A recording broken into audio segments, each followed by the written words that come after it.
Já estou no ar?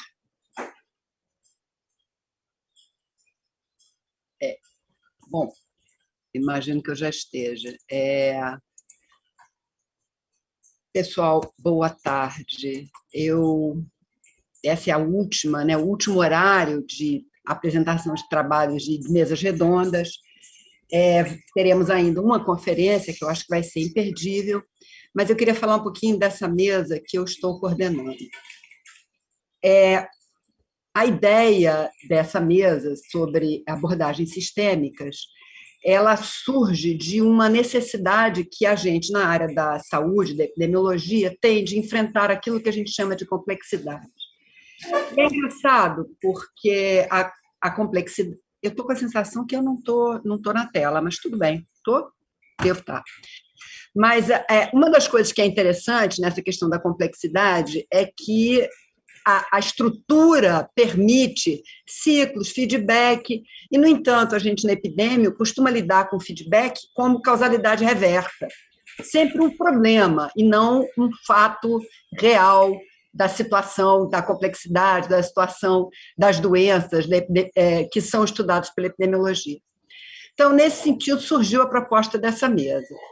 Ela terá como apresentadores, em primeiro lugar, o Leandro Garcia, que é atualmente pesquisador e professor na Queen's University em Belfast, no Reino Unido.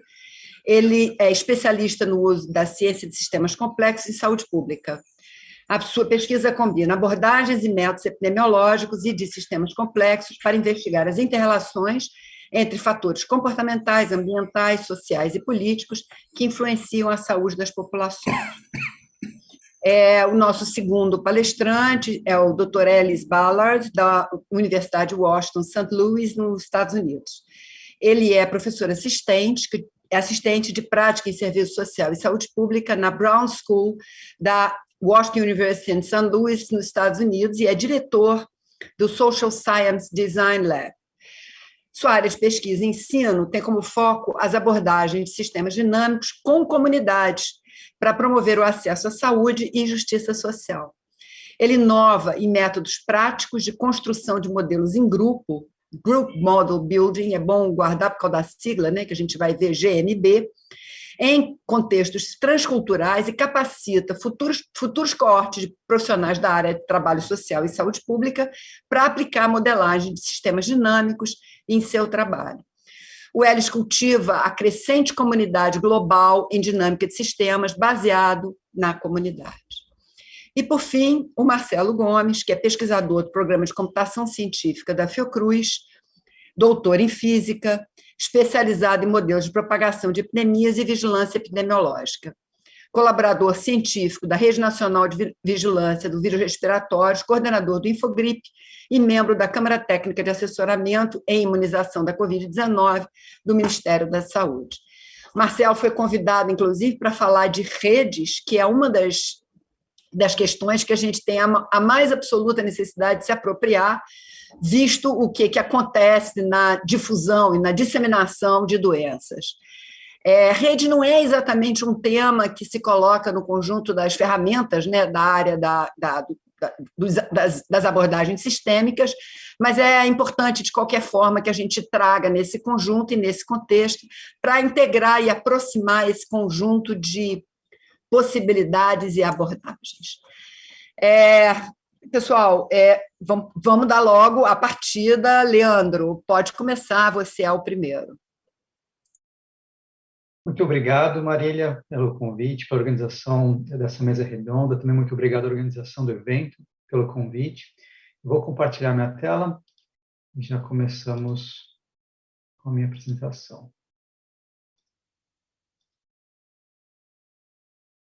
Vocês podem me confirmar se conseguem ver minha tela? Ok. Obrigado, Marcelo.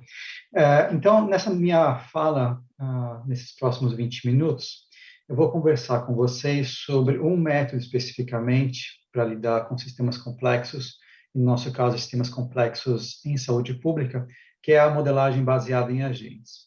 E essa minha apresentação está dividida em duas grandes partes. Uma primeira parte, eu vou trazer alguns conceitos básicos sobre modelagem baseada em agentes que nos vão dar uma linguagem comum para então eu trazer um exemplo prático, uma aplicação prática dessa forma de modelagem, especificamente para investigar as sinergias entre a promoção da atividade física em populações e os objetivos do desenvolvimento sustentável que estão em voga no momento.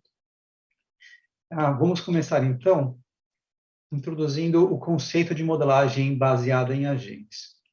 A modelagem baseada em agentes é uma técnica computacional em que um sistema é modelado como uma coleção de entidades chamadas de agentes. E esses agentes, no nosso caso especificamente, nos sistemas de interesse da saúde pública, podem ser pessoas, podem ser instituições, organizações, podem ser famílias, podem ser vários desses tipos de agentes existindo ao mesmo tempo dentro desse modelo. Então, não existe uma definição, os agentes não são unicamente pessoas, mas podem ser um conjunto diverso de entidades que existem no mundo real e que a gente, de alguma forma, quer ver representadas dentro desse sistema. Esses agentes, dentro de um modelo baseado em agentes, têm a capacidade, a possibilidade de interagirem entre si e ou com o ambiente simulado em que eles existem. E, para além disso, esses agentes, de forma autônoma, avaliam a sua situação dentro desse ambiente, tomam decisões e executam comportamentos com base em um conjunto de regras determinadas pelo modelador. É como uma analogia simples, né, para aquelas pessoas que já viram ou já ouviram falar de alguns jogos eletrônicos de videogame, de computador, em que as pessoas fazem crescer, elaboram cidades, né? Uma modelagem baseada em agentes, analogamente, é similar a isso. Obviamente, não com a mesma capacidade gráfica normalmente, mas, em geral, é a simulação de um espaço virtual, no nosso caso, especificamente saúde pública, onde a gente tem interesse grande em grupos sociais, em sistemas sociais, então um espaço virtual como uma cidade, por exemplo, e dentro dessa cidade, então, cada agente poderia ser uma pessoa, pode ser, por exemplo, uma organização, uma instituição, podem ser, enfim, modos ou formas de transporte, né? Então, depende muito do objetivo e do interesse de pesquisa com aquele modelo. Qual é a grande diferença do modelo baseado em agentes, ou o que ele traz para nós em relação a outros tipos de modelagem, né? A intenção é que, a partir da interação desses agentes vivendo nesse espaço simulado, a gente consiga observar padrões coletivos. Então, esses padrões coletivos podem se configurar como padrões temporais de comportamento. Então, por exemplo, esse gráfico muito simples indica a distribuição de modos de transporte numa determinada cidade simulada, né? Então, quais são os meios de transportes mais comuns e como esses meios de transporte, como essa distribuição dos meios de transporte se comporta no decorrer do tempo. Mas também a distribuição geográfica desses meios de transporte, né? Então, em que áreas da cidade, por exemplo, o carro é mais utilizado que uma bicicleta, ou mais utilizado que o ônibus. As diferenças entre grupos populacionais, nesse caso especificamente dos meios de transporte, né? E mais do que isso, nos permite investigar quais são as condições e os mecanismos para que permitem e que depois sustentam a emergência desses padrões coletivos. E, num passo seguinte, também nos permite comparar ações de intervenção ou cenários alternativos que nos fazem ou alterar as condições ou os mecanismos que fazem surgir esses padrões populacionais. Diferentemente de modelagem baseada em regressão, a modelagem baseada em agente está centrada nos processos que levam aos padrões populacionais de interesse, e não nas relações entre variáveis, não na relação entre desfechos, entre exposições e desfechos unicamente, especialmente de forma unilateral, mas unidirecional, desculpe-me, mas muito mais nos processos que levam a emergência desses padrões, dessas estruturas coletivas, né, populacionais, sistêmicas.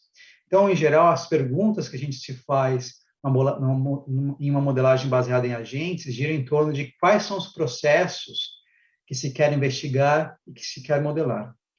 E uma outra mudança que geralmente a gente tem quando a gente parte de uma modelagem baseada em regressão para uma modelagem baseada em agentes é que a gente precisa adotar uma perspectiva centrada nos agentes, ou seja, como os agentes tomam decisões e se comportam, moldando e gerando e sustentando os processos de interesse do pesquisador.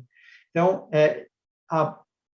para se realizar uma modelagem baseada em agentes, é necessária uma mudança na forma como pensamos o processo de investigação do problema de interesse, não mais unicamente a relação entre uma variável de exposição e uma variável de desfecho, ou um conjunto de variáveis de exposição e uma variável de desfecho, mas muito mais nos processos, os mecanismos que levam um sistema, um conjunto de entidades ou agentes, nesse caso, interdependentes, né, a gerar os padrões populacionais que observamos. Para colocar isso de forma um pouco mais prática e um pouco mais fácil também se entender o passo a passo de como uma modelagem desse tipo acontece, eu vou trazer aqui um exemplo de um modelo baseado em agentes que realizamos recentemente e que foi publicado no começo deste ano, na metade desse ano, que faz parte desse artigo em que investigamos como as ações de atividade física, as ações de promoção da atividade física em nível populacional se relacionam com os objetivos do desenvolvimento sustentável das Nações Unidas. Esse trabalho, esse artigo especificamente, tem duas grandes partes. Uma parte em que a gente fez uma busca das evidências em diversas fontes diferentes, não unicamente através de uma revisão da literatura, mas também consultando com experts da área e também em documentos específicos da OMS. E, num segundo momento, um modelo baseado em agentes que liderei juntamente com outras duas pessoas desse grupo de autores, que é a Ivana e o Raul, que vocês veem aqui também citados como coautores. Então, para a gente entender em que direção vai esse modelo baseado em agentes, qual é o seu propósito, né? Então, trago aqui, então, que para esse modelo especificamente, a nossa ideia era investigar os potenciais impactos de estratégias de grande escala de promoção da atividade física, tanto de lazer como de transporte, em 6 indicadores dos ODS. Esses 6 indicadores são mortes em colisão de trânsito, viagens por diferentes modos de transporte, incluindo, nesse caso especificamente, também a caminhada e o uso da bicicleta como meios de atividade física de transporte, mas também o uso do carro e o uso de meios de transporte público. Acesso conveniente a transporte público, assim como a espaços públicos de lazer. Nível de material particulado fino, um indicador importante de poluição do ar, e os níveis de emissão de CO2 como um indicador importante de gases que afetam gases relacionados com o efeito estufa. Para além desses indicadores dos objetivos do desenvolvimento sustentável, a gente também acabou avaliando os níveis de atividade física recreacional, né, como essas diferentes estratégias, que seriam diferentes formas de se atuar no sistema, afetam também os níveis de atividade física recreacional. E nesse artigo especificamente, a gente adotou 3 cidades simuladas, cada uma delas baseada num estereótipo, vamos colocar assim, de uma cidade de um país de alta renda, uma cidade de um país de média renda e uma cidade de um país de baixa renda. Então, não eram exatamente as geografias de cada uma dessas cidades, mas representações abstratas de cidades com essas características.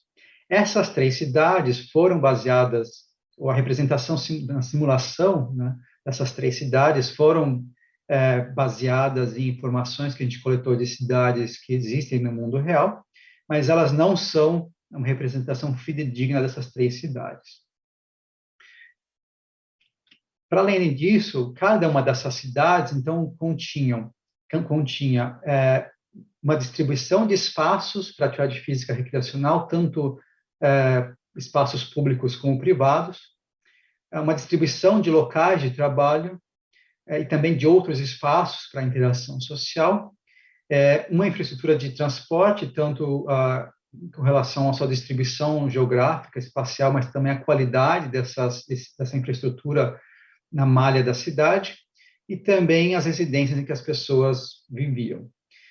E cada uma das cidades tinha uma distribuição e a qualidade com relação, por exemplo, à infraestrutura de transporte, que variava, dada a renda, né, a classificação de renda do país, mas também dentro de cada uma das cidades, a classificação de renda das diferentes áreas que compõem uma cidade. Então, aqui, por exemplo, numa cidade como a Fênix, que foi a cidade que a gente usou de exemplo, de uma cidade de alta renda, né, e com alta dependência do uso de carro, a parte ao redor, que é o subúrbio da cidade de Fênix, é geralmente formada por áreas de renda mais alta, né, as áreas que a gente vê em vermelho, áreas com nível socioeconômico intermediário, em geral, a parte em azul indica áreas que tinham nível econômico geralmente mais baixo do que os outros dois. A parte em branco que a gente vê no meio é o centro da cidade. Então, a distribuição de locais de prática de atividade física, de trabalho, de qualidade da infraestrutura, também era condicionada à distribuição socioeconômica da cidade, isso nas 3 cidades. Para além das cidades, né, ou dentro dessas cidades, nós tínhamos um conjunto de agentes que representavam pessoas adultas, em torno de 1.000 adultos, ou exatamente 1.000 adultos por cidade, que continham um conjunto amplo de atributos, aqui eu vou trazer só alguns deles, né, como, por exemplo, uma renda, posse de veículos, tanto de carros como de bicicleta, ou motocicletas também, que foi outro modo de transporte que a gente usou dentro do modelo, uma rede social, ou seja, um conjunto familiar, um conjunto de amigos, que, de certa forma, formava seu círculo social e também formava qual era o comportamento dessas pessoas e que, de certa forma, influenciava o comportamento do próprio agente. A intenção de se engajar em atividade física recreacional, não o local de trabalho, para se calcular a distância desse local, os modos de transporte preferidos para cada destino, incluindo o local de trabalho, os outros locais, os outros espaços de interação social, como mercados, restaurantes, né, o próprio local de atividade física que a pessoa frequentava.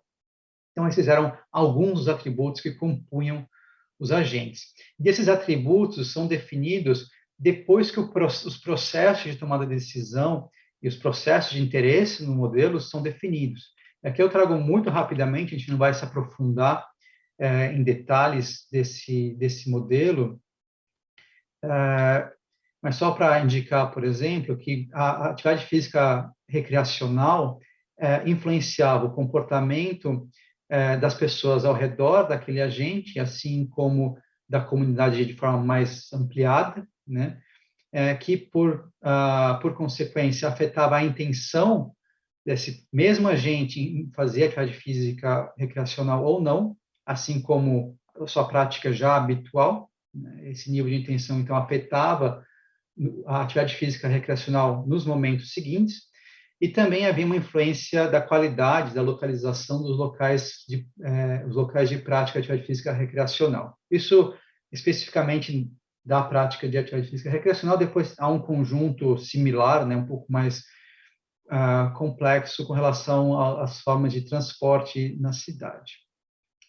Esse modelo conceitual é transformado, né, em aspectos do modelo, primeiro informando quais são os atributos e os processos da tomada de decisão dos agentes, que então define quais são as regras de tomada de decisão desses agentes em relação à prática de atividade física ou não e aos meios de transporte que utiliza para se locomover na cidade. E essas regras, então são codificadas, transformadas num código de computador, que é, então, o esqueleto, a base, né, para o modelo em si, que informa a simulação que vai acontecer. Para além desses agentes, né, a gente elaborou um conjunto de cenários, 6 cenários no total, para comparar, então, diferentes intervenções, ações de promoção da atividade física e como essas ações, então, impactariam nos diferentes indicadores do Objetivo do Desenvolvimento Sustentável que eu mostrei antes. Então, a gente tinha um primeiro cenário em que não havia mudanças, né? Então, aquela cidade, né, continuaria com suas condições normais por 10 anos, que era o tempo que a gente acabou avaliando, né? E depois a gente teve 3 intervenções de atividade física. Uma delas buscava reduzir as iniquidades em acesso ao transporte público, as outras iniquidades em acesso aos espaços públicos de lazer, e a terceira, acesso a infraestruturas para ciclistas e pedestres. A melhoria desse acesso, a melhoria da qualidade dessa infraestrutura também. Essas intervenções aconteciam 1 ano dentro do tempo simulado, né? E depois eram mantidas pelos 9 anos seguintes. A gente teve mais 2 cenários para além dessas 3 intervenções. O primeiro era um cenário que a gente combinava essas 3 ações de atividade física, e um último é que a gente combinava essas 3 ações de atividade física e também aumentava o custo de viagens de carro. Algumas pessoas também, muitas vezes, sentem dúvida em como que como essas intervenções são efetivamente implementadas no modelo baseado em agentes. Então, aqui um exemplo muito simples, não é sempre assim que a gente realiza, mas só para facilitar o entendimento de como essas intervenções são implementadas no modelo baseado em agentes. No modelo baseado em agentes, eu mostrei só um grande quadrado, né, que é só uma representação pictórica também, não é exatamente assim que está dentro do modelo dentro do modelo computacional, mas é só uma representação para os leitores. Mas dentro desse grande espaço desse grande grid, existem pequenas áreas, e cada uma dessas áreas, para cada uma dessas áreas é atribuído um valor, por exemplo, da qualidade da infraestrutura para pedestres.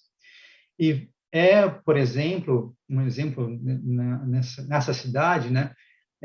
Essas áreas, essas pequenas áreas aqui nesse canto superior direito, na pré-intervenção, tinha uma qualidade muito baixa, de 0,2, numa escala que ia de 0 a 1. Né? E após a intervenção, então, a gente aumenta a qualidade dessa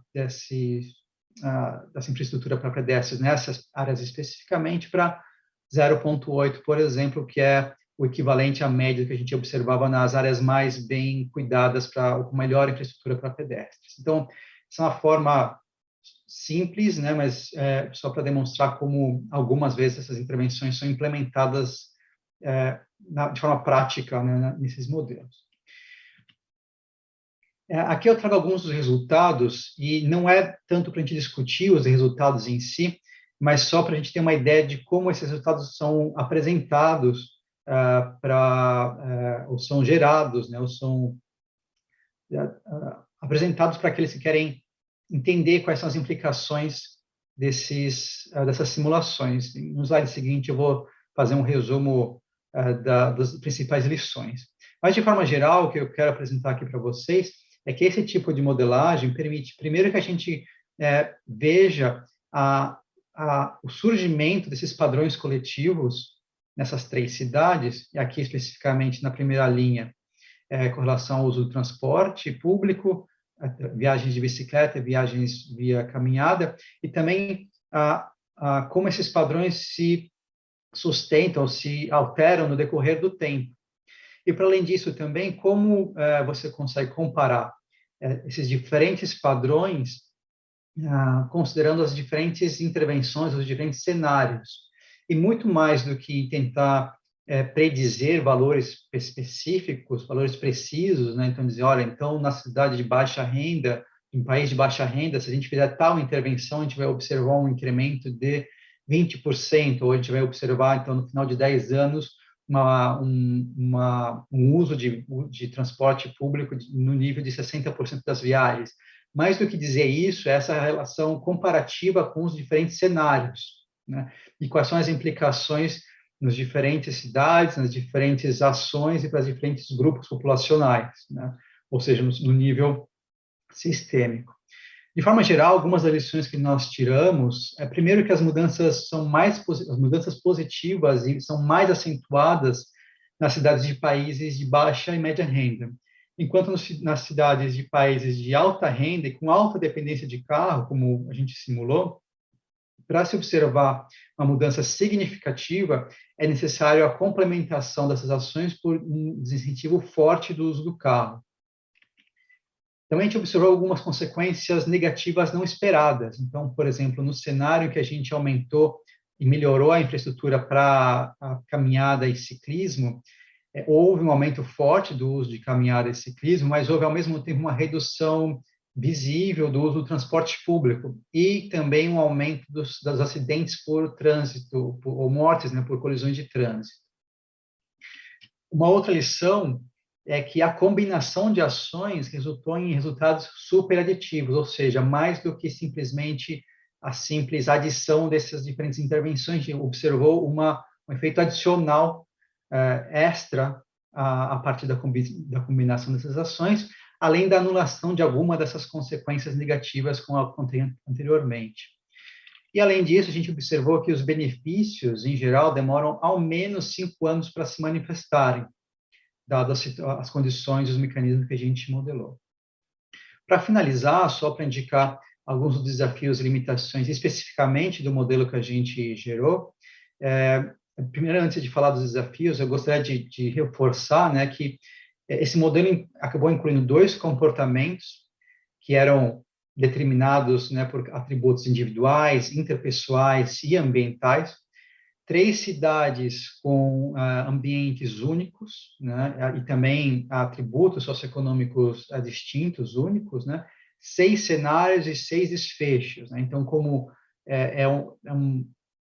foi um modelo, né, de uma amplitude muito grande.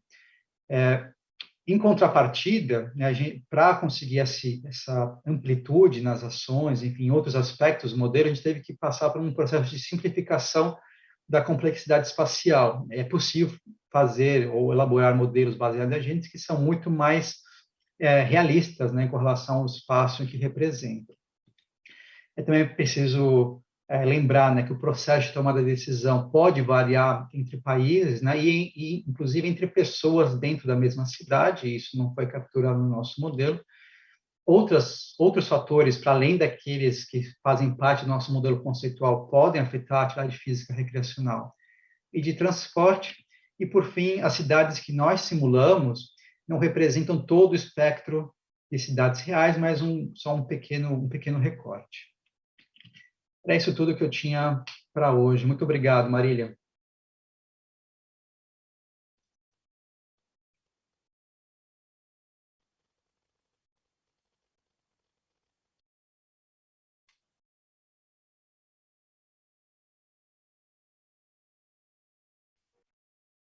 Marília, nós não te escutamos. Esqueci, gente, desculpa, esqueci de habilitar o microfone, é clássico. Obrigada, Leandro, é sempre instigante o que você traz para a discussão. Sem mais delongas, então, vamos passar ao próximo palestrante, o professor Ellis Ballard. Wonderful, thank you very much. Maravilhoso, muito obrigado pelo convite, Marília, e pela oportunidade de apresentar. Obviamente estou apresentando em inglês, mas as pessoas podem usar a tradução simultânea se precisarem. É só clicar na tecla de interpretação. Eu vou compartilhar a tela. Podem confirmar que estão vendo a tela? Sim, Alice. Então, o que eu quero abordar de fato, é bem complementar em relação à apresentação do Leandro, focando o desafio de complexidade em epidemiologia, mas vou focar em construção de modelos de grupo e mapeamento causal pelos 2 objetivos de pesquisa e intervenção em sistemas complexos. Um pouco de histórico, eu sou, como foi dito, eu sou diretor do Laboratório de Desenho de Sistemas Sociais e de Prática na Faculdade Brown, na Universidade de Washington, em St. Louis, uma faculdade de saúde pública, e assistência social. Então, temos essas duas tradições interagindo para pesquisa e intervenção comunitária e informa nosso trabalho. Então, o que eu vou fazer é falar sobre, rapidamente, os desafios da complexidade na saúde pública, que Leandro já abordou, apresentar a dinâmica sistêmica e modelagem de grupo para pesquisa e intervenções em sistemas complexos e duas aplicações de GMB e mapeamento causal. Uma para uma avaliação de impacto de métodos mistos e para desenvolvimento de rede de pesquisa, num projeto que muitos de vocês talvez tenham visto pesquisa desse projeto antes, que vou abordar agora. Então, para montar esse desafio da complexidade, aqui é um desafio bem conhecido na epidemiologia, que já foi dito anteriormente, que já nós temos uma tradição linear ou métodos que falam quais são as causas fundamentais ou fatores de riscos que produzem desfechos de saúde ou determinam, mas há vários desafios para essa visão linear. Primeiro, que esse fator de risco e sua influência acontece em múltiplos níveis. Então, nesse modelo esquemático, falamos sobre fatores de desnutrição, hábitos alimentares em nível comportamental individual. Temos fatores da disponibilidade de alimentos saudáveis e propaganda de ultraprocessados, que acontece mais em nível comunitário. Ação regulatória e assistência nutricional em nível político e dinâmicas multigeracional sobre a obesidade dos pais produzindo desnutrição. Esses desafios de multinível desafia a compreensão convencional dessa interação. Segundo, temos, então, fatores de risco, como conhecemos muito bem, não são independentes, mas muitos métodos pressupõem a independência entre os fatores de risco. Então, por exemplo, o tamanho das porções e hábitos alimentares interagem ao longo do tempo. A disponibilidade de alimentos saudáveis influencia hábitos alimentares e a evolução. E a regulamentação influencia a propaganda, que influencia também a disponibilidade, etc., etc., etc. Então, esse desafio de como compreender a falta de independência entre os fatores de risco. Finalmente, então, e o mais relevante para o que eu vou falar hoje, é que temos uma situação onde o desfecho-alvo retroalimenta e influencia esses fatores de risco, onde os efeitos retroalimentam as causas que, por si, influenciam os efeitos. Então, esse loop de retroalimentação, como disse Leandro, novamente, a regressão convencional, esse tipo de retroalimentação, é muito difícil de destrinchar. Qual o problema, então? A consequência consequências não esperadas, resultados não intencionais das intervenções que são informadas por ciência. Então, são dois exemplos sobre medo como resposta a intervenções de saúde pública, paradoxos de prevenção que são relevantes na COVID também, e também em outras respostas de saúde pública. Temos a criação e perpetuação de estigma e crenças discriminatórias como consequência das intervenções sanitárias. Isso foi bem descrito com problemas onde temos as respostas corretas, as perguntas erradas. Então, eu acho que é excelente caracterização da necessidade de abordagens de sistemas complexos. Temos que responder, ter as respostas corretas, as perguntas corretas para traduzir em políticas.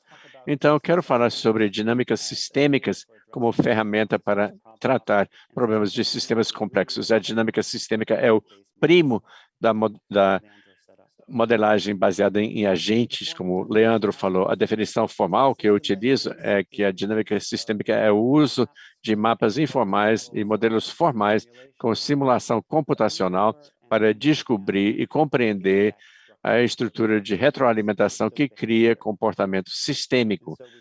Bem, então falamos sobre a estrutura de retroalimentação, como passamos desse pensamento linear de ação para resposta, para uma retroalimentação, onde a ação cria um efeito que retroalimenta e influencia a ação para criar essa mudança dinâmica ao longo do tempo, do comportamento que você vê aqui nesse gráfico à direita.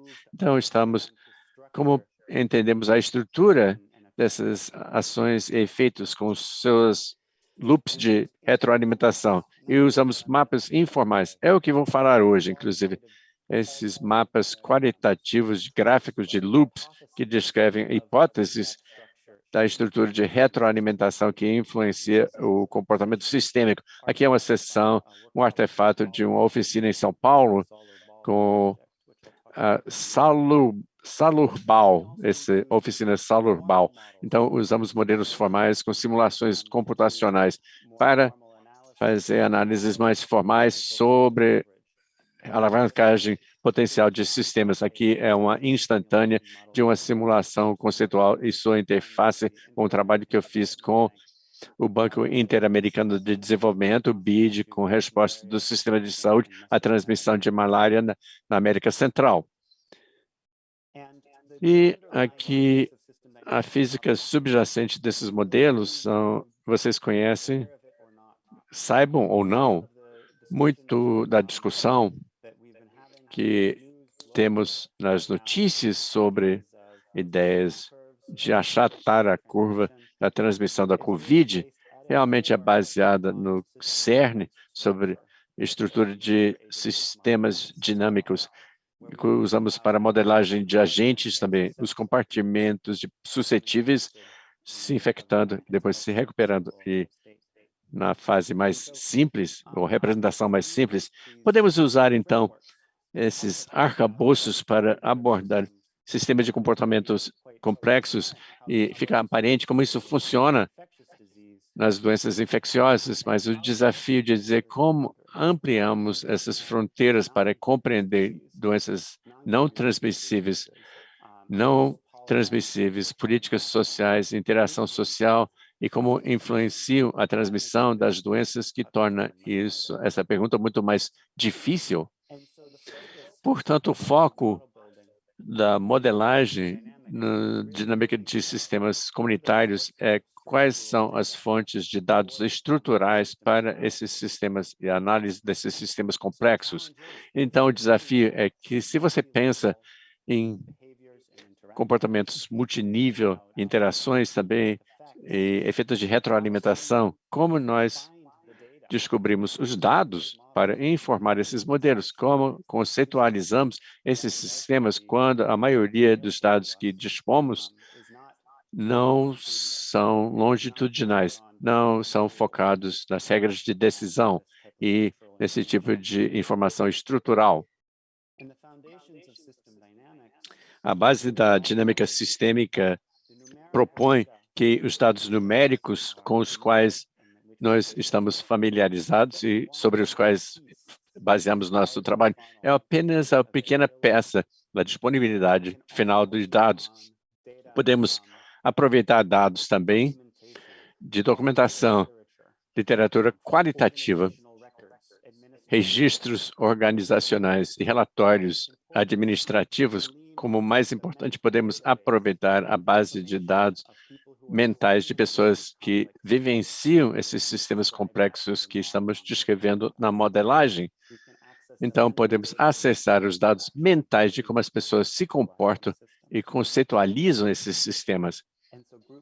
Portanto, a modelagem de grupo é um processo participativo para usar a modelagem de dinâmica sistêmica para poder engajar aquelas pessoas mais afetadas pela mudança política para, primeiro, definir os problemas dessa perspectiva de retroalimentação, perspectiva dinâmica. Segundo, formular modelos qualitativos e quantitativos. Terceiro, analisar a alavancagem potencial e explorar consequências não desejadas ou não planejadas e tomar decisões sobre como agir. Fundamentalmente, estamos pensando sobre um processo participatório na geração de modelos. Nessas fotos são modelagens de grupos no Brasil, duas modelagens nos Estados Unidos, em Nova York, no sul da Índia, onde eu vivo em St. Louis, no estado de Missouri, nos Estados Unidos.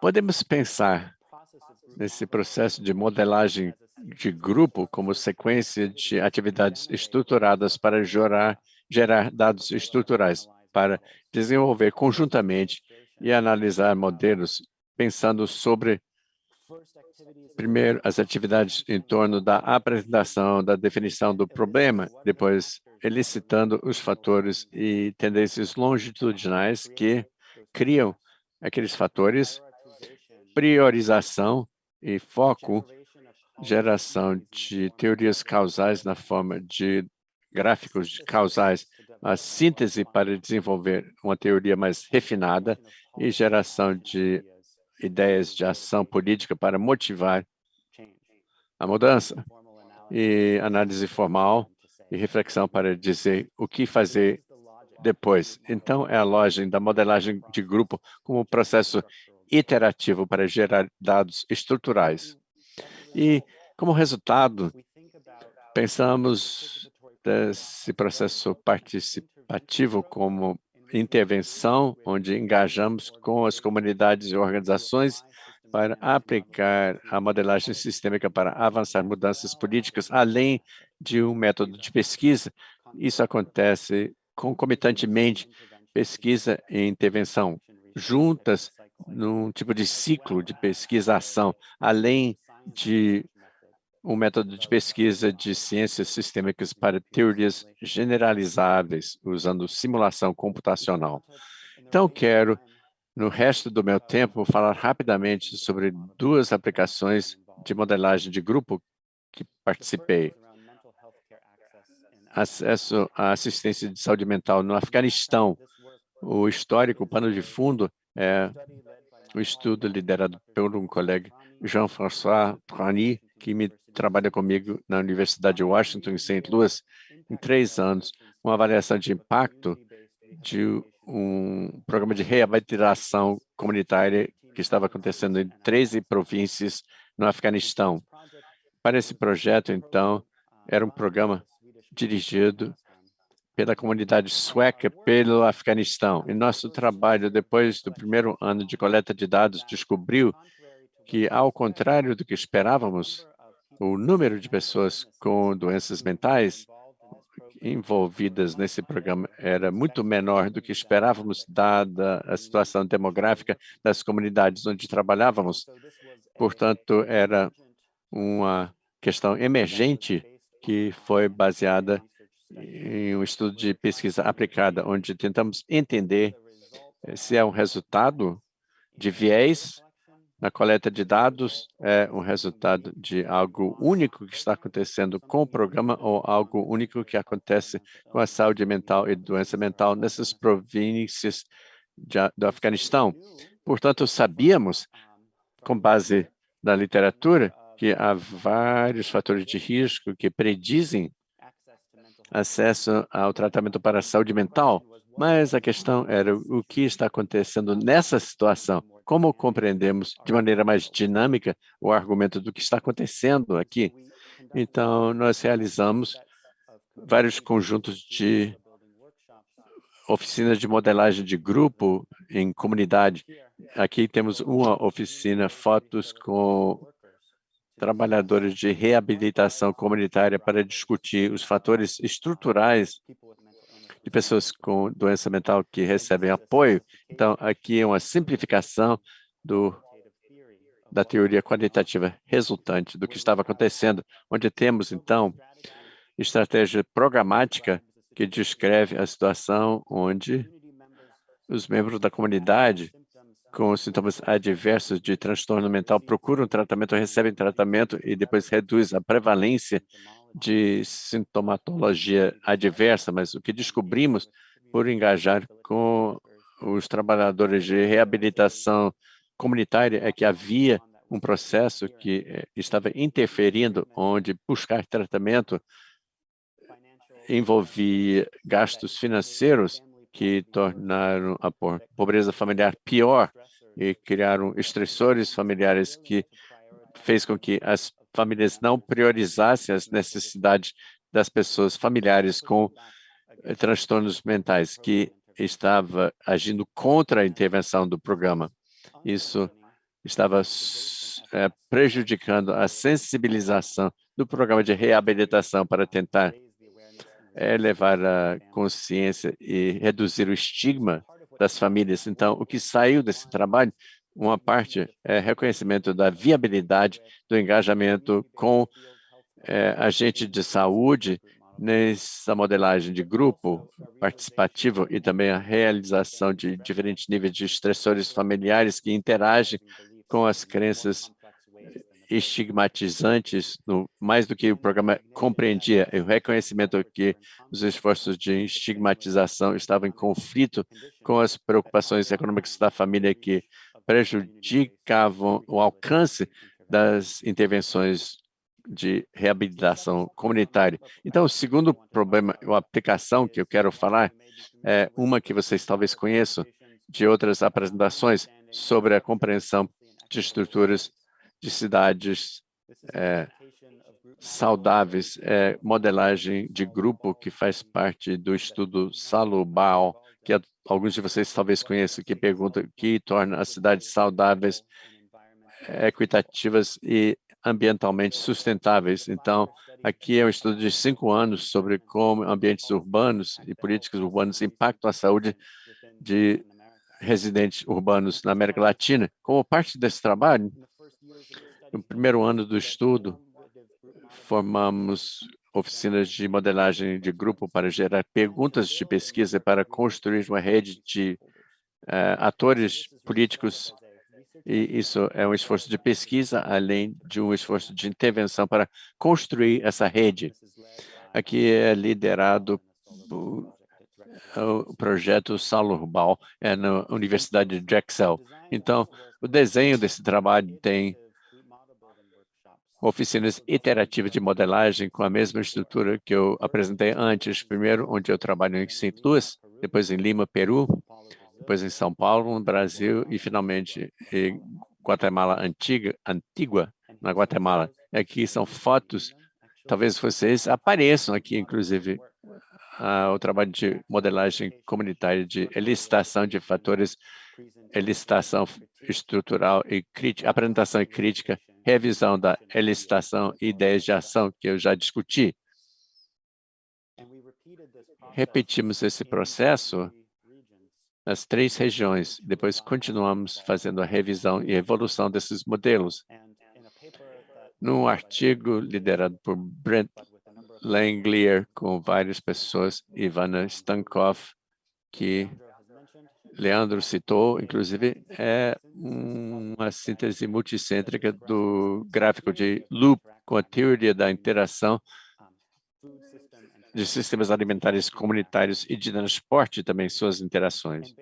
Sistemas alimentares de transporte. Com base nessa modelagem, houve várias ideias de pesquisa e descobertas sobre a criação dessa teoria de retroalimentação integrativa na estrutura do sistema, dos desafios do sistema de transporte, além da identificação de muitos mecanismos causais que podem ser explorados de maneira mais formal via outros métodos, e também redes de pesquisadores, capacitação para aplicar esses modelos e ferramentas. Além disso, via outro estudo de avaliação por Lígia Moraes, liderando esse estudo sobre os impactos sobre os participantes desse modelo, esse esforço de modelo participativo. Alguns destaques são a descoberta de oportunidades para novas formas de diálogo e visões e linguagem compartilhadas entre disciplinas do sistema alimentares e de transporte, a identificação de novas relações multinível de retroalimentação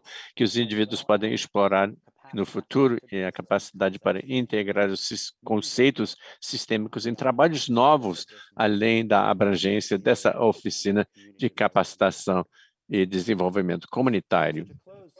Para encerrar, então, quero descrever que eu mostrei 2 aplicações, porque minha organização o Laboratório de Desenho de Sistemas Sociais investiu no desenvolvimento e aplicação de dinâmica sistêmica nas comunidades. Então, pensamos sobre como ampliamos e promovemos os limites metodológicos dessas ferramentas em trabalho lá nos Estados Unidos, também em colaboração com colegas no Brasil, além do resto do mundo. Então, pensamos sobre esse trabalho como métodos que continuam evoluindo e são cada vez mais refinados. Então, precisamente, estou bem na hora, mas podemos discutir depois e para aumentar e estender o diálogo. Então, muito obrigado. Thank you very much, Alice. Now I have my microphone open. Agora o microfone está aberto. Muito obrigado. Sempre é muito desafiante pensar sobre como alimentação e sistema de alimentação e transporte. Saindo um pouquinho dessa ideia de sistemas para situações complexas, mas ainda eu acho que totalmente dentro do espírito, eu queria chamar o Marcelo Gomes para apresentar. Marcelo. Maravilha. Obrigado, Narília. Vejamos.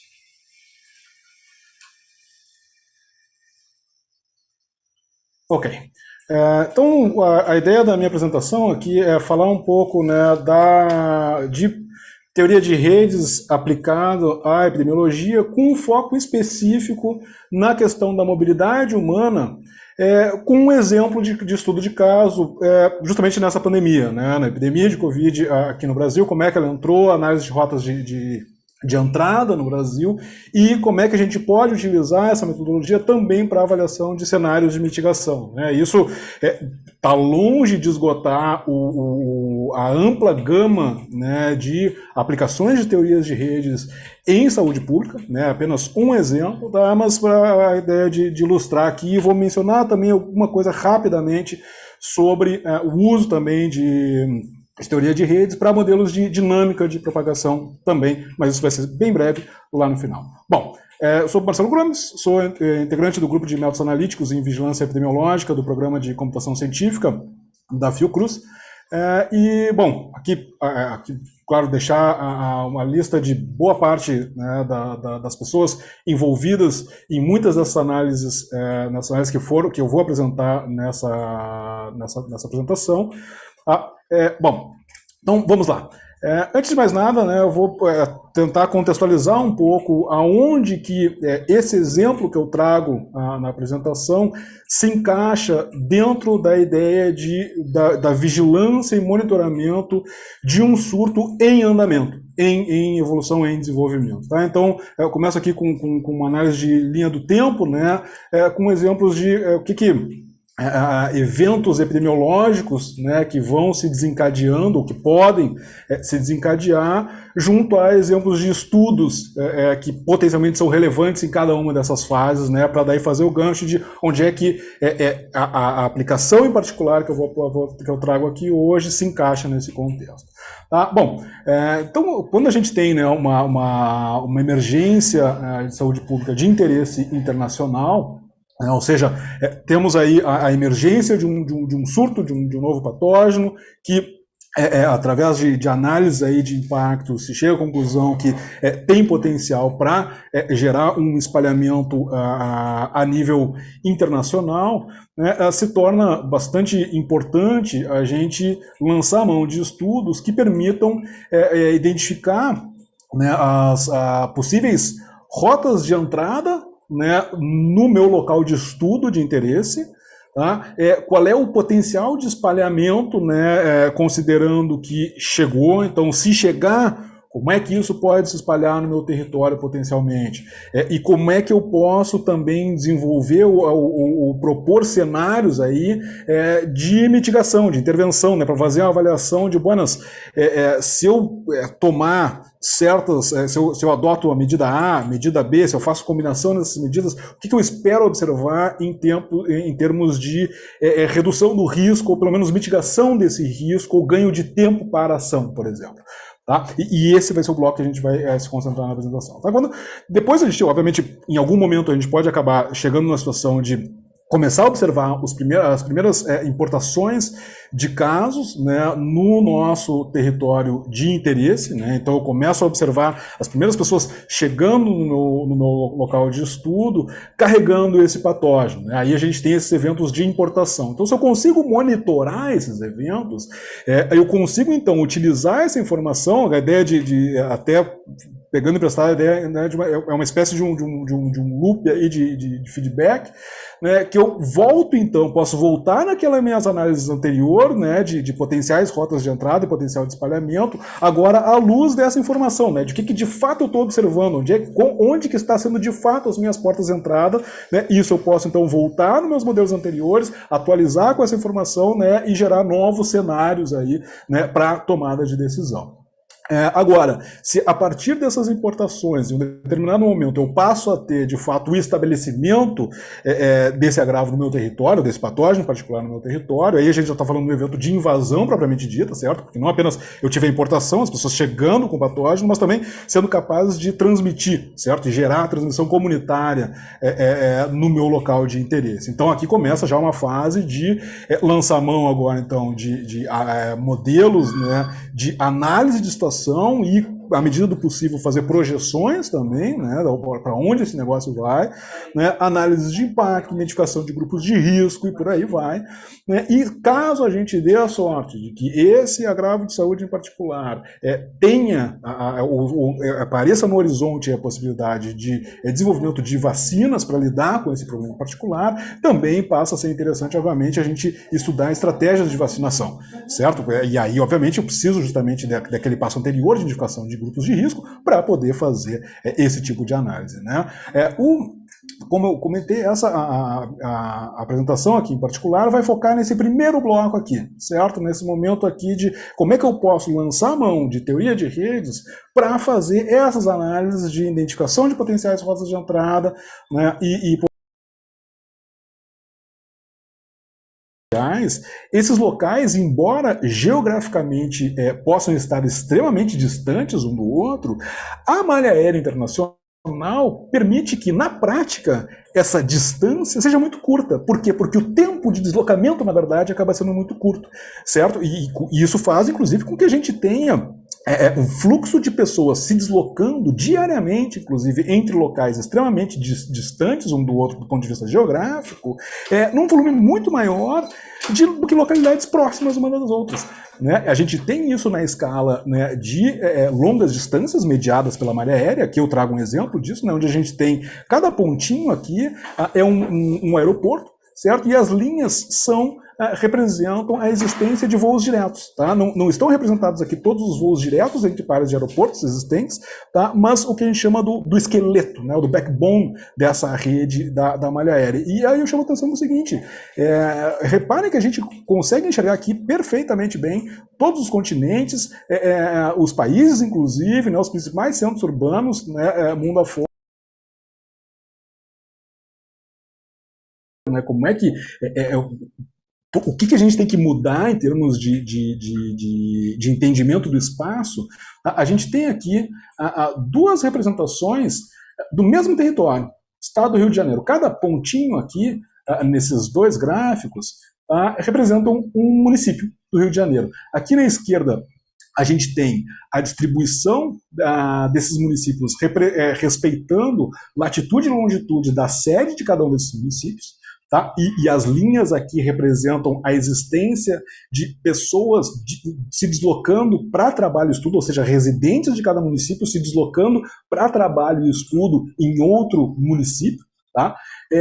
E aqui na direita a gente tem a mesma informação, só que agora, ao invés de eu distribuir no espaço, nesse espaço abstrato, os meus municípios respeitando a localização geográfica, eu represento a mesma informação agora levando em conta o fluxo de pessoas, certo? Ou seja, de tal forma que os municípios vão ser mais próximos ou mais distantes uns dos outros, com base na quantidade de pessoas que se deslocam entre esses pares de municípios. Tá? E aí eu que chamo a atenção aqui, a gente tem o Rio de Janeiro, né, aqui e aqui, tá? A capital do estado, e aí eu destaco aqui 3 municípios. Teresópolis, aqui o município 1, São José do Vale do Rio Preto, o número 2, e Campos dos Goytacazes o município número 3 em destaque aqui. Tá? Aqui está a representação geográfica. Nota que Campos está extremamente geograficamente distante da capital, certo? Teresópolis é mais próxima, São José do Vale do Rio Preto está relativamente próximo de Teresópolis. Tá? Agora, quando a gente olha em termos de fluxo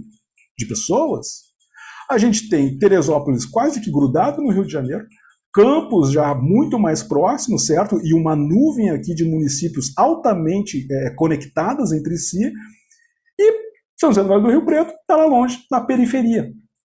Certo? Isso mostra como, em termos de deslocamento, ou seja, de interação de fato das pessoas, dos residentes desses diversos municípios, a distância geográfica importa muito pouco no fim das contas. Certo? E se a gente pensa apenas em termos de distância geográfica, a gente perde muito em termos de informação do que de fato está, de como está ocorrendo a exposição e a interação entre municípios, né, num determinado território.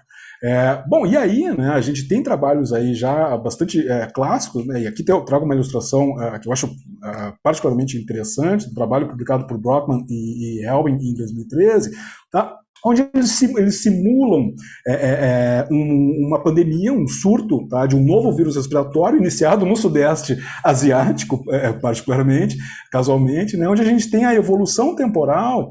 Tá? Aqui são 4 fotografias da evolução temporal desse surto, tá? Onde cada pontinho aqui é uma localidade, certo? Com uma área de influência de um determinado aeroporto. Tá?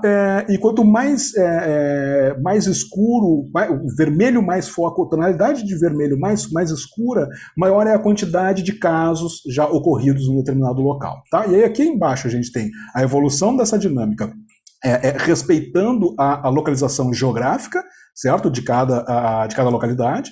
Tá? E aí a gente nota, né, que logo de cara, iniciou aqui no Sudeste Asiático. Eu tenho um espalhamento relativamente uniforme aqui em termos de distância, certo? Mas eu tenho enormes saltos já ocorrendo, certo? Localidades extremamente distantes do ponto de vista geográfico já sendo invadidas, certo? E à medida que o tempo passa, a gente vê esse negócio, né, se espalhando aparentemente de uma maneira errática. Agora, se a gente pega essa mesma informação e ao invés de colocar isso, né, essas localidades respeitando latitude e longitude, a gente monta uma representação aqui no espaço abstrato, onde eu vou colocar no centro a origem, a localidade de origem do meu surto, tá? E as demais localidades eu vou distribuir de maneira radial, onde a distância, que o raio, né, que me estabelece a distância entre uma localidade e o ponto de origem, está relacionada com a probabilidade de deslocamento, certo? Da origem até cada uma dessas demais localidades. E aí, nesta representação aqui, onde a distância agora é distância de rede e não mais geográfica, eu vejo que quanto mais próximo desta medida de distância, mais rápido eu sou invadido, né? Recuperando aquela ideia, né, de uma frente de onda, né, se espalhando no território. Tá? E aí, então, a gente pode... tem toda uma literatura aqui analisando esse conceito, né, de distância efetiva, né, onde eu vou, então, justamente definir a minha distância entre localidades, não mais em termos de distância geográfica, senão que em termos já do fluxo de deslocamento de indivíduos entre pares de localidades, com a minha matriz de origem e destino, certo? E aí, com isso, eu consigo fazer, então, justamente a avaliação, certo, de rotas de importação, o padrão esperado, né, de disseminação de um determinado surto e por aí vai. Tá? E é justamente isso que eu vou apresentar aqui, com o foco especificamente na pandemia de Covid, com um olhar especial para o Brasil em particular. Tá? Então, aqui, né, é um trabalho que a gente fez já lá em meados de março do ano passado, ou seja, quando a gente estava recém-identificando os primeiros casos confirmados aqui no Brasil. Né? O que nós fizemos? Nós, então, de posse de informação da Malha Aérea Nacional de 2019, tá? Tanto o fluxo nacional quanto as rotas de entrada internacionais, tá, a gente justamente fez esse cálculo de distância efetiva, ou seja, tomando em conta aí quantas pessoas estão se deslocando, né, independentemente da quantidade de conexões. Então, olhando de fato origem e destino dos passageiros na rota completa, certo, de cada passageiro. A gente agregou, então, essa informação no nível de micro-regiões do país, num primeiro momento olhando apenas para a malha aérea, tá? Então são esses painéis aqui em cima, A e B, para avaliar justamente essa distância efetiva a partir de duas origens, São Paulo e Rio de Janeiro. Por que essas duas localidades em particular? Porque justamente são os principais pontos de entrada em termos de deslocamento aéreo para o Brasil, certo? Quando a gente olha o fluxo aéreo internacional de entrada e saída, né, no Brasil, a gente vê que Rio de Janeiro e São Paulo são os principais hubs, certo? É onde a gente tem o maior volume de pessoas fazendo viagens internacionais, certo? Então, naturalmente, é natural pensar que, bom, essas duas localidades são as potencialmente com maior risco de serem, não apenas terem importação de caso, como serem invadidas mais cedo, certo? Quando a gente tem um surto internacional. Então, supondo então que eu tenho transmissão comunitária em São Paulo e Rio de Janeiro, primeiro a gente avaliou qual é a distância efetiva, certo, a partir de cada uma dessas origens, para as demais micro-regiões do país. O que a gente observa? Tá? Que justamente os principais centros urbanos do país estão absurdamente próximos dessas duas capitais, certo?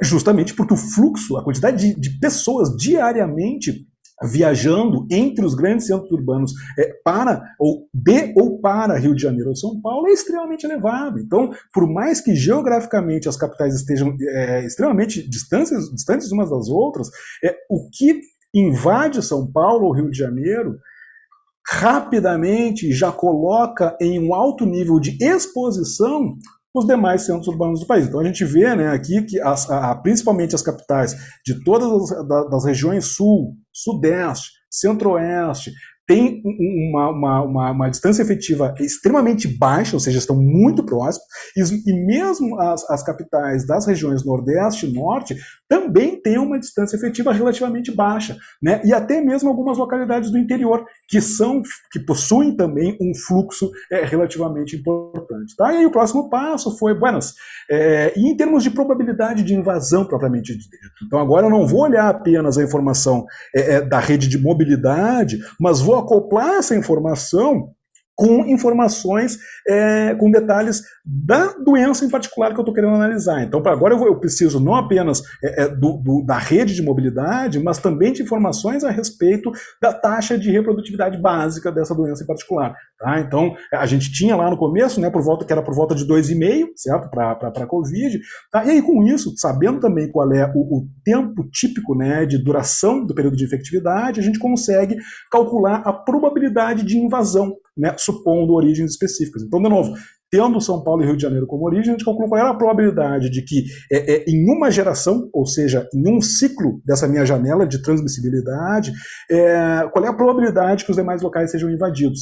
Tá? E aí agora também, não apenas as micro-regiões que possuem aeroportos, mas todas as micro-regiões do país, e aí não apenas olhando a malha aérea nacional, mas também utilizando informação, né, do censo de 2010, da quantidade de pessoas, de residentes de cada município que trabalham ou estudam em um outro município. Certo? Então a gente está combinando essas duas camadas aí de deslocamento com informações da doença em particular que a gente está querendo analisar para fazer essa análise, né, de probabilidade de invasão, né, primeiro numa primeira geração, ou seja, durante fundamentalmente uma semana aproximadamente, uma semana, 14 dias, tá? E o que a gente vê? Basicamente a mesma assinatura, certo? Só que agora já com a probabilidade. O que a gente vê aqui? Onde a gente tinha essa distância efetiva extremamente baixa, a probabilidade de invasão em apenas uma geração é praticamente 1.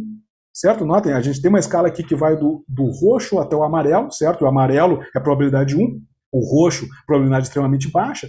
Tá? E, de novo, a gente vê que as principais capitais, as capitais, né, das regiões sul, sudeste, centro-oeste, as principais capitais, as capitais que são grandes centros urbanos também do nordeste e norte, também tem uma probabilidade extremamente alta já nessa primeira leva.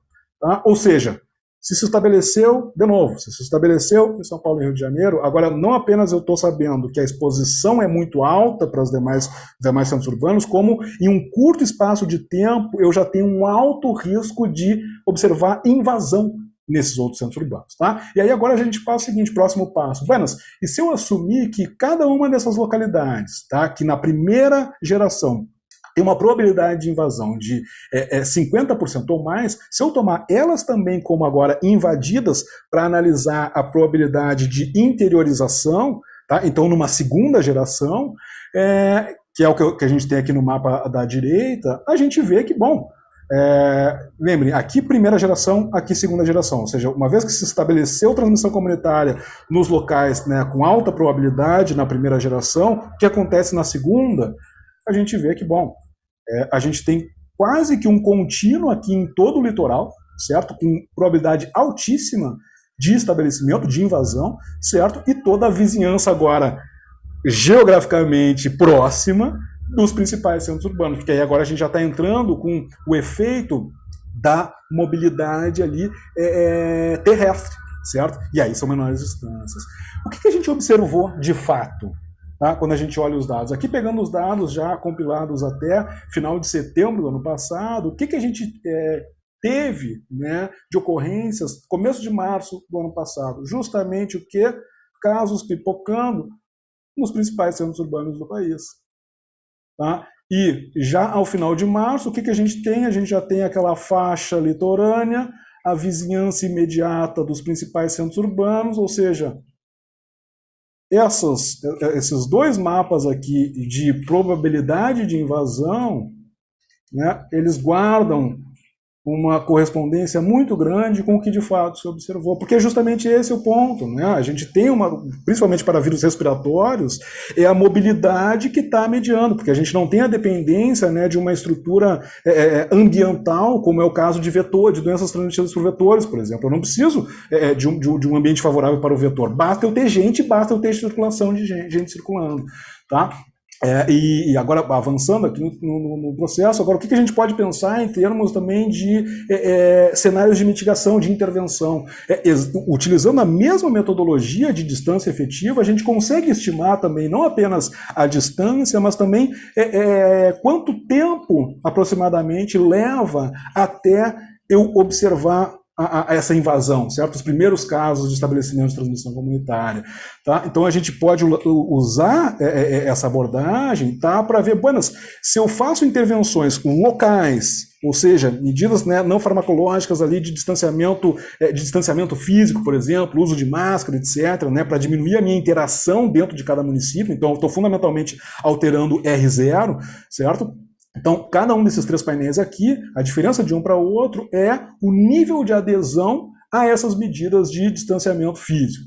Tá? Então, a baixa adesão, então mantendo o R0 basicamente inalterado, uma adesão moderada, reduzindo de 2,5 para 2,1, e uma adesão mais forte, reduzindo para 1,7. Notem que a gente não está nem chegando aqui no extremo, né, de ações que joguem esse R0 para abaixo de 1. Não. Tá? Mas ainda assim, eu quero ver como é que, mesmo tomando esse nível de medidas, eu posso ter diferenças significativas ou não, certo? Nesse processo de interiorização, tá, da doença. Tá? E em cada um deles, a gente tem aqui no eixo X a redução na mobilidade, nesse deslocamento intermunicipal, de 30%, 50% a 80%. Tá? E no eixo Y é a quantidade de tempo ganho até invasão em cada município. Tá? Então, ou seja, se eu não faço nada, eu tenho um determinado tempo até ser invadido. Se eu adoto essas medidas, o que eu observo aqui para essa medida de tempo até invasão? E aí aqui eu tenho então essa diferença, certo? Para todos os municípios, tendo Rio de Janeiro como origem e São Paulo como origem. Então, nota, se a gente não adota medidas locais e apenas trabalha com fechamento de fronteira, mesmo com uma redução de 80% na mobilidade intermunicipal, eu ganho muito pouco. Certo? Eu não chego nem a um mês aqui, certo? De tempo até invasão nos demais municípios. Agora, se eu combino redução na mobilidade intermunicipal com uma boa adesão de medidas locais para diminuir a transmissibilidade, aí eu vejo que eu posso chegar a níveis aqui que a gente está falando de mais de 2 meses, certo? De tempo até invasão no interior. Certo? E aqui a gente volta naquela questão, né, que foi mencionada anteriormente, né, que não é simplesmente a soma, né, a combinação dessas duas ações, ela não me dá simplesmente a soma de cada uma delas separadamente, né, a gente tem um efeito ainda mais forte, tá? Bom, e aí só para ilustrar, né, aqui como sem fazer nada, né, como é que seria a quantidade de dias até a invasão em cada um dos municípios de São Paulo, Rio de Janeiro e Rio Grande do Sul, né, e, de novo, a escala aqui agora vai do roxo ao amarelo, em termos de quantos dias a mais eu ganho ao adotar aquelas medidas de intervenção, né? E aí aqui na adesão mais forte e com a redução também mais drástica na mobilidade intermunicipal. Então, notem, a gente tem um potencial muito grande e que não é homogêneo no espaço. Notem que mesmo aqui para locais geograficamente distantes da capital São Paulo, eu tenho locais com grande número de dias ganhos quando eu adoto essas medidas, e locais em que o ganho não é tão forte. Por quê? Porque justamente essa quantidade de pessoas se deslocando, né, ela não é homogênea no espaço. Tá? Né, que é isso aqui, né, esse mapa aqui representa muito bem essa ideia, né, e bom, para fechar, né, a gente, claro, combinando essa informação de distância efetiva, consequentemente, né, de tempo até invasão, com indicadores associados à vulnerabilidade, por exemplo, percentual da população acima de 60 anos, quantidade de leitos hospitalares por 10 mil habitantes, leitos complementares, né, que são de média e alta complexidade. A gente pode justamente mapear quais são os locais que precisam de intervenção mais cedo, certo? De investimento de recursos o mais rápido possível para minimizar o impacto uma vez que cheguem nessas localidades. Tá? E aí, por fim, a gente, eu não vou mostrar aqui, mas a gente também pode lançar mão dessas análises aí, né, da rede de mobilidade humana para construir o que a gente chama de modelos metapopulacionais, onde agora cada nodo, né, que era aqueles nossos municípios, eu tenho um modelo de transmissão, certo? Eu tenho os meus agentes, certo? A minha população local, tá? Então eu tenho um modelinho ali de transmissão, certo? E eu acoplo esse meu modelo de transmissão com a informação da mobilidade para construir uma rede onde cada nodo, então, é um conjunto de indivíduos, certo? E esse conjunto de indivíduos está interagindo com outros conjuntos a partir dessa mobilidade, dessa rede de mobilidade.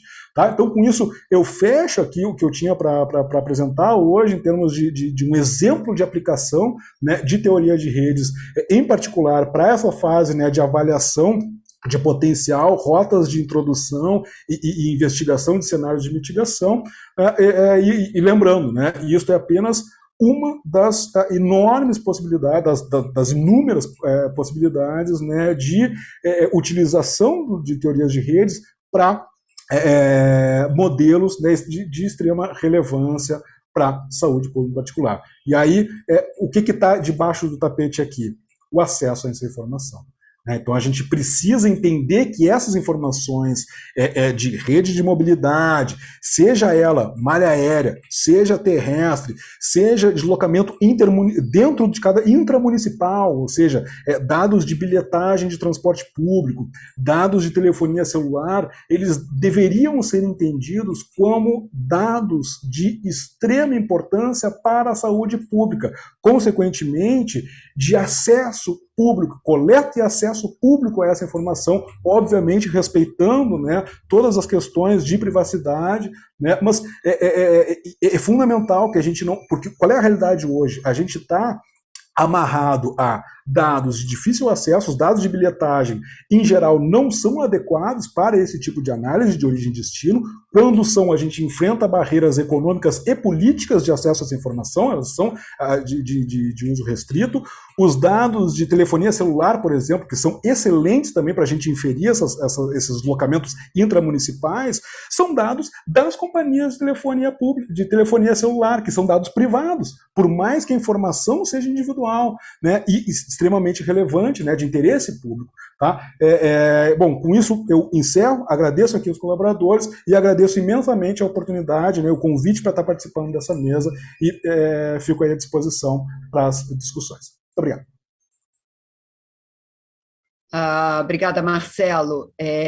Mais uma vez, instigante. A gente trabalha no mesmo departamento, mas eu não acompanho de perto o trabalho desse pessoal, não, eles são muito bons. Bom, nós tivemos até agora 2 perguntas do Denis Rodrigues.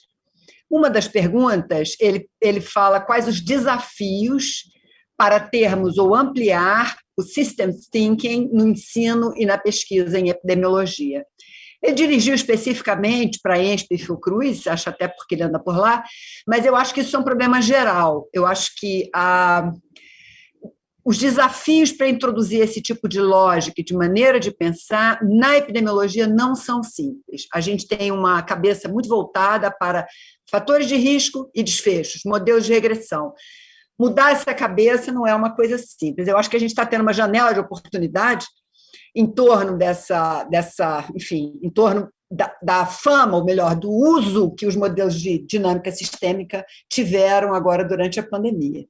Ainda assim, não é um caminho fácil. Eu queria ouvir dos 3 palestrantes como é que eles pensam essa questão do ponto de vista do ensino da pós-graduação, do ensino da epidemiologia. Vamos começar pela ordem que apresentou, né? Leandro, seria bom desligar os microfones quem não estiver falando, que está tendo um pouco de ruído. Obrigado, Marília. Eu acho que há 2 elementos aqui. Tem um elemento de treinamento formal, né? Então, a oferta de disciplinas que tratem especificamente dos conceitos e dos métodos relacionados à aplicação de thinking, né, em epidemiologia e saúde pública de forma mais ampla. Eu acho que há uma janela de oportunidade, vem crescendo, né, obviamente, no decorrer dos últimos anos, o interesse por essas aplicações. Eu acho que talvez, especificamente talvez algumas universidades no Brasil e ao redor do mundo, talvez não haja massa crítica ainda suficiente para a oferta de disciplinas em longo prazo, enfim. Eu acho que esse é um primeiro desafio, né, ter essa massa, formar essa massa crítica que consiga, em longo prazo, formar mais pessoas também. Então, esse é um aspecto. Tem um aspecto paralelo, né, que é a aplicação desses termos, desses conceitos, às vezes até desses métodos em disciplinas para além daquelas que são especificamente direcionadas para o treinamento em Systems Thinking, né? Então, é possível, por exemplo, ter exercícios, atividades em outras disciplinas, né? Então, por exemplo, uma disciplina sobre determinantes sociais da saúde, né? Uma disciplina riquíssima para discutir para aplicação de Systems Thinking, né? Então, a mesma aplicação desses conceitos e métodos para além da disciplina, de um programa formal de treinamento em Systems Thinking, acho que também seria possível e ajudaria a formação para além de especificamente de métodos específicos para lidar com enfim, questões mais relacionadas a modelagem de sistemas complexos, né? Então, acho que são essas duas avenidas que podem ser utilizadas. Está no mudo, Marília, desculpa. Eu desligo, estava passando um avião aqui em cima. I turned my microphone off. There's a aircraft flying over. I'd like to hear your opinion, your experience, Alice, your ease or difficulty in incorporating this kind of view in training in graduate studies or even in undergraduate studies. Então, perdi uma parte da tradução, que deixei a tradução desligada.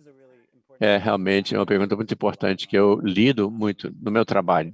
Então, repito que Leandro argumenta como pensamos além de pensamento sistêmico para múltiplos domínios. Além disso, acrescentaria pensar sobre habilidades complementares e a tradução da epidemiologia para práticas políticas e intervenções programáticas.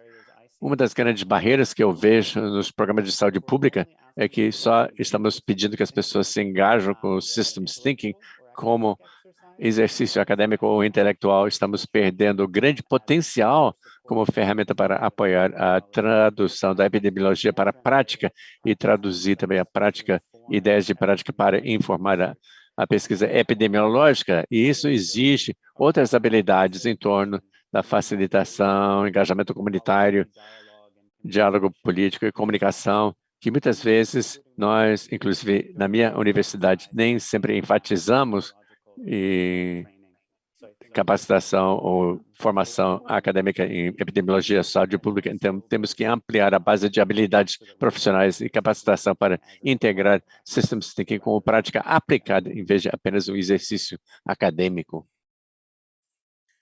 Bom, os pontos colocados tanto pelo Leandro quanto pelo Ellis são centrais nessa questão, né? E, bom, como eu venho também do outro lado da ponte, né? Porque eu venho da área da física, né, com aplicação em epidemia, né, tem questões aí que, a meu ver, também são extremamente importantes e que requerem ações mais lá embaixo, que é justamente essa questão da barreira da língua, da linguagem de cada uma dessas diferentes áreas, né, que são necessárias para esse tipo de abordagem, né? A gente tem as carreiras, né, de ciências exatas com linguagens particulares, as carreiras de ciências biológicas, ciências médicas, que geralmente formam o grosso do público dos programas de epidemiologia, tem uma outra linguagem, né, e elas não são muito compatíveis entre si, diversas vezes. Tem uma barreira muito forte aí,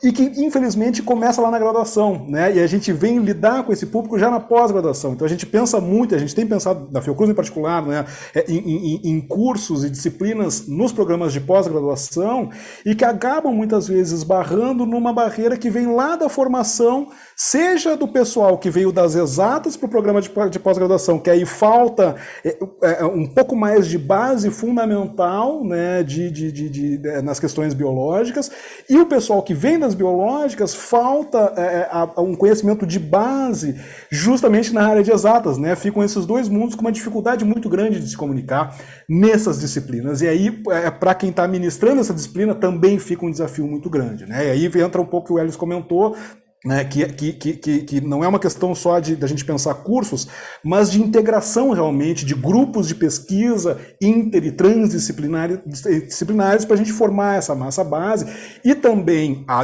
longo prazo, pensar em uma reestruturação lá na graduação para a gente tentar minimizar, dentro do possível, essa barreira de linguagem, né? De ter um pouco mais dessas interfaces desde lá da graduação, para que quando a gente pegue na pós, seja mais fácil, inclusive, a inserção dessas disciplinas.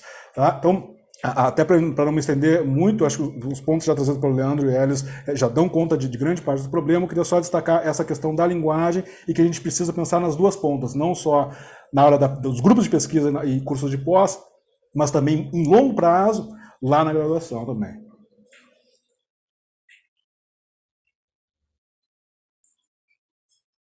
Marília, continuando no mudo.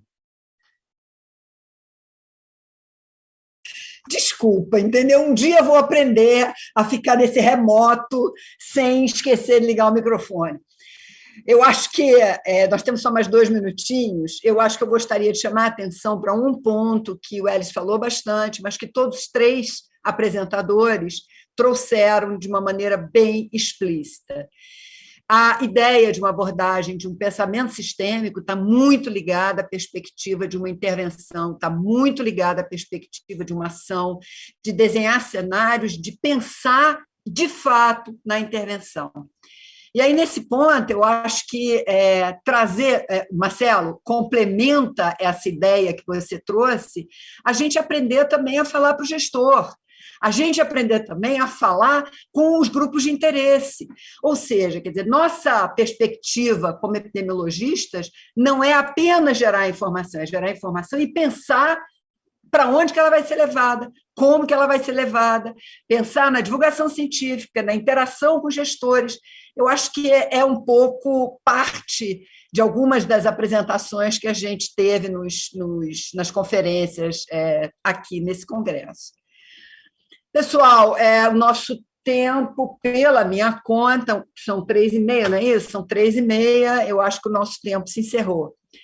Eu queria, se alguém quiser ainda fazer uma fala, porque a gente atrasou no início, né? Está sempre atrasando um pouquinho, afinal, somos brasileiros. Eu queria abrir para os 3 participantes mais 1 minuto ou 2 aí comentários para a gente poder encerrar a sessão. Pela ordem, novamente, Leandro. Obrigado, Marília. Então, muito brevemente, agradecer novamente pela oportunidade de ouvir o Marcelo, o Elis novamente. Sempre muito bom ouvi-los, ouvir o trabalho que eles têm feito. Muito obrigado por colocar-nos juntos nessa mesa e pela oportunidade de falar um pouco mais também sobre modelagem baseada em agentes. É bom ver o espaço que vem ganhando, né, a abordagem sistêmica dentro da saúde pública, dentro da epidemiologia, e acho que apesar dos grandes desafios, né, que ainda temos pela frente, né, acho que também é um bom indicativo de que há espaço, o espaço vem crescendo, né, e cabe a nós tomarmos a rédea desses espaços, né, dominarmos esses espaços também para ganharmos mais adeptos. Muito obrigado, Marília. Elis, algum comentário aí para fechar a sessão?